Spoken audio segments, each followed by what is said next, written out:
Hello everyone, Father John back again, this time to celebrate with you the Easter Vigil.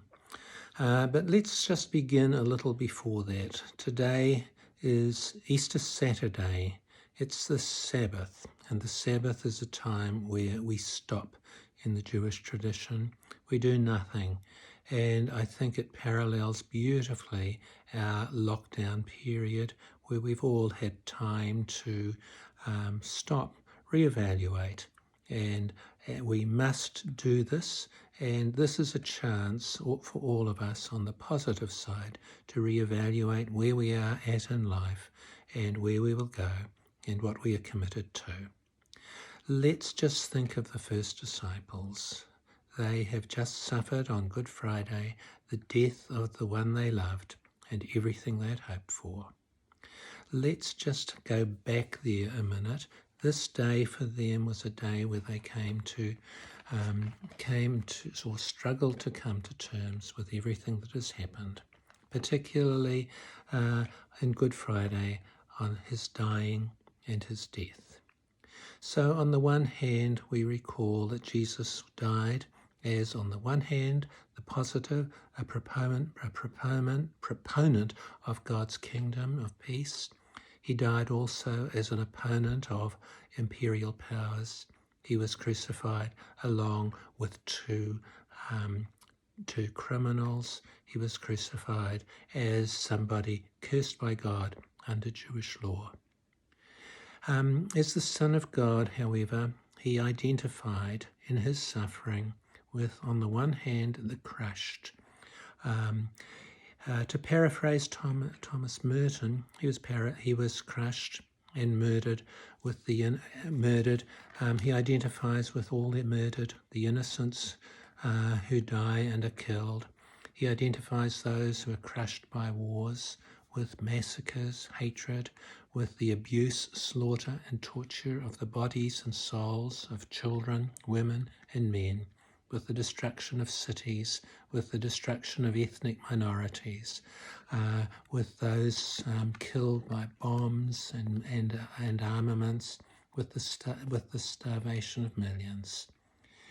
He, on the one hand then, he identifies with all these crushed, and his life there is, the hope side is, he is there for us and for others.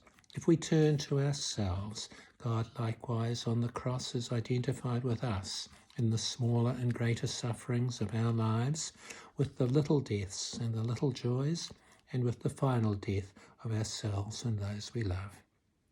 I think we need the Sabbath.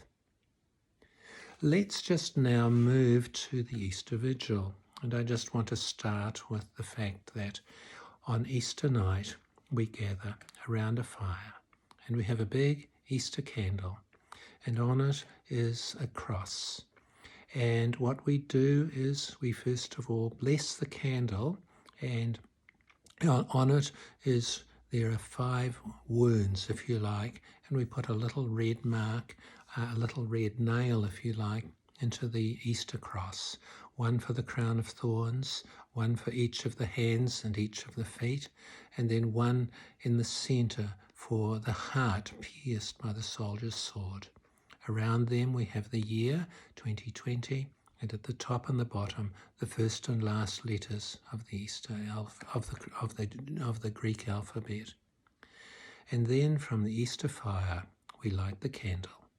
We get everybody safely back into the church, and then we turn out all the lights, and then that single candle is brought into the darkness. 3 times we sing, Christ our light. And that tiny little candle, one single candle of light, let's link it with all those people that I have listed, the incredible suffering of ourselves and our world, and this single light is brought into our community.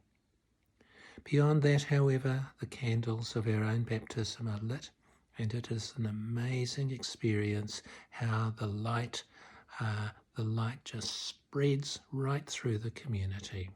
I'm well aware of the disappointment of our RCIA and RCIC people that they could not experience this tonight. We hold you in our hearts. Let's just now go to the Gospel. And there we have the Gospel according to Matthew.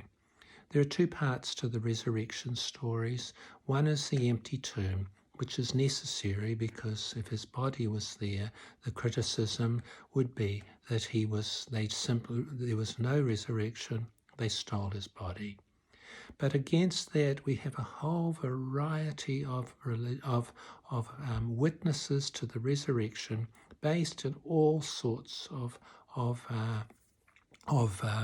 different experiences from all sorts of places, on the road to Emmaus, everywhere. One of the common factors is that Jesus, the first appearances are to the women, and it's no exception in Matthew's Gospel.